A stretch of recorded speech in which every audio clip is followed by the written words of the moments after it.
એટલે આ શરતી જામીન છે, પરંતુ જામીનની શરતોનું ઉલ્લંઘન કરવામાં આવી રહ્યું છે અને હવે વાત કરવી છે એ 100 કરોડની નશીલી દવાની કે જે ખંભાતમાંથી ઝડપાઈ હતી। એ આલ્ફાઝોલમ નામનું ડ્રગ્સ ઝડપાયું હતું અને હવે તપાસનો ધમધમાટ, તપાસનો રેલો એ ધોળકામાં આવેલી એક ઇન્ડસ્ટ્રીમાં પહોંચ્યો છે। ક્યાં અને કેમ તપાસ કરવામાં આવી રહી છે એટીએસ દ્વારા, અત્યાર સુધીની તપાસમાં મળ્યું છે શું, એ તમામ વિગત આપશે પ્રતીક જાધવ।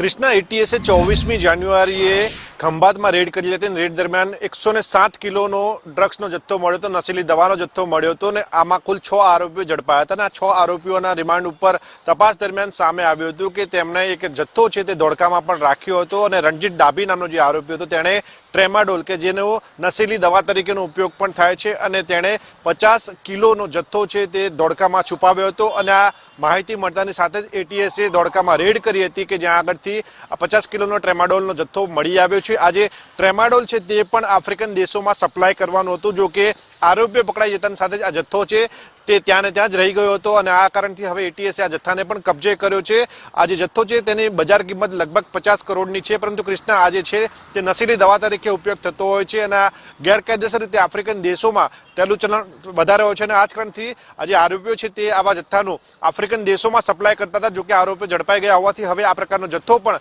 ઝડપાઈ ગયો છે, જેને લઈને હવે એટીએસે વધુ કાર્યવાહી હાથ ધરી છે।